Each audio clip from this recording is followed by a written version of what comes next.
સુરનગરને મળી છે આધુનિક આધાર સેવા કેન્દ્રની ભેટ। સુરનગર જિલ્લાના નાગરિકોને વધુ ઝડપી, સરળ અને પારદર્શક આધાર સેવાઓ ઉપલબ્ધ થાય તે હેતુથી યુનિક આઇડેન્ટિફિકેશન ઓથોરિટી ઓફ ઇન્ડિયાની પ્રાદેશિક કચેરી મુંબઈ દ્વારા સુરનગરમાં નવા આધાર સેવા કેન્દ્રનું લોકાર્પણ કરવામાં આવ્યું હતું। આ કેન્દ્ર ડિજિટલ ઇન્ડિયાના વિઝનને વધુ મજબૂત બનાવશે, નાગરિકો એક જ સ્થળે ગુણવત્તાયુક્ત આધાર સેવાનો ઉપલબ્ધ કરાવશે। મિલન આઇકોન અને આંબેડકર નગર સુરેન્દ્રનગર ખાતે શરૂ કરાયેલું આ કેન્દ્ર અઠવાડિયામાં તમામ 7 દિવસ કાર્યરત રહેશે નહીં। અહીં નવા આધારની નોંધણી તેમજ 5 થી 17 વર્ષના બાળકો માટે ફ્રીમાં બાયોમેટ્રિક અપડેટ તેમજ નામ, સરનામા સહિતની વિગતોમાં સુધારો તેમજ આધાર સંબંધિત ફરિયાદોનું સપરત નિવારણ કરવામાં આવશે। નાગરિકોની સુવિધાને ધ્યાનમાં રાખીને કેન્દ્રમાં આધુનિક ઇન્ફ્રાસ્ટ્રક્ચર તેમજ વ્હીલચેરની સુવિધા, દિવ્યાંગજન માટે સુલભ શૌચાલય, સમર્પિત મેનેજરની વ્યવસ્થા કરવામાં આવી છે। ઉપરાંત નાગરિકોને અગાઉની ઓનલાઈન એપોઇન્ટમેન્ટ બુક કરાવી સરળતાથી સેવાનો લાભ મળી શકશે।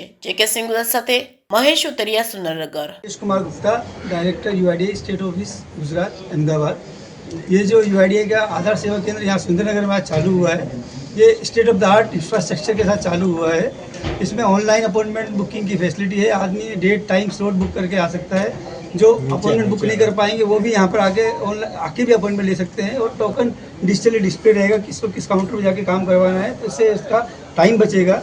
और 2-3 खास बात हैं जो इस सेंटर पे कि एक तो सारे फैसिलिटीज आधार की यहाँ पर मिलेंगी, एनरोलमेंट, अपडेट, एडल्ट एनरोलमेंट, सारी फैसिलिटी मिलेंगी। और ये सेंटर 7 डेज ए वीक रहेगा, मतलब सैटरडे संडे छुट्टी वाले दिन भी चालू रहेगा। सिर्फ जो भारत सरकार की गजेटेड हॉलीडेज हैं उनके छोड़ के सभी दिन ये सेंटर चालू रहेगा, सुबह 9 से शाम को 6।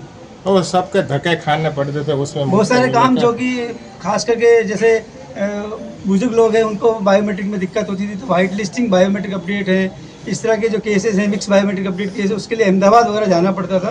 वो सब सुविधाएं अब यहाँ सुरेंद्रनगर में इस सेंटर के माध्यम से मिलेंगी। सर एमबी કેશવ સાહેબ, આજે પ્રથમ આધાર કેન્દ્ર સુરેન્દ્રનગરમાં ખુલ્લું મુકાયું છે।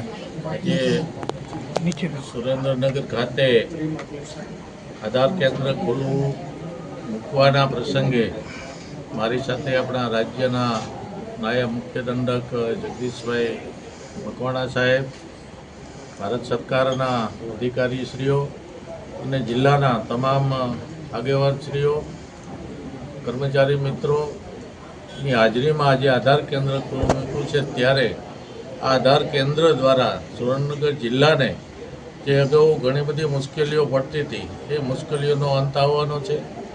દરેકને પોતાના આધાર કાર્ડ ફરજિયાત જે અપડેટ કરવા પડતા હોય એ આધાર કાર્ડ અહીંયા જ અપડેટ થઈ જશે, રિન્યૂ થઈ જશે અને લોકોને જે અહીંથી પહેલાં અમદાવાદ કે બીજી જગ્યાએ જવું પડતું એ મુશ્કેલીઓનો અંત આવવાનો છે। ત્યારે આ આધાર કેન્દ્રના માધ્યમથી હું સમગ્ર સુરેન્દ્રનગરની જનતાને વિનંતી કરવા માગું છું કે આપને જે કે પડતી મુસીબતો છે એ મુસીબતોનો હવે અંત આવવાનો છે।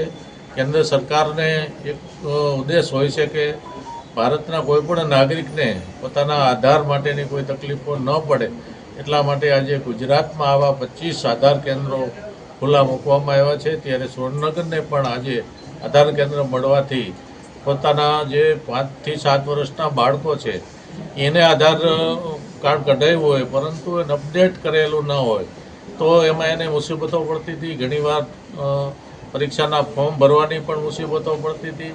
એ મુસીબતો ન પડે એટલા માટે હું આજે આ મીડિયા માધ્યમથી સુરેન્દ્રનગર જિલ્લાની દરેક સ્કૂલના પ્રિન્સિપાલશ્રીઓને પણ વિનંતી કરવા માગું છું કે તમારી સ્કૂલ ઉપર એવી વ્યવસ્થા ગોઠવીને આપના વિદ્યાર્થીઓને મુસીબતો ન પડે એટલા માટે ત્યાંથી જ બાયોમેટ્રિક આધાર તમને મળી રહેવાનો છે।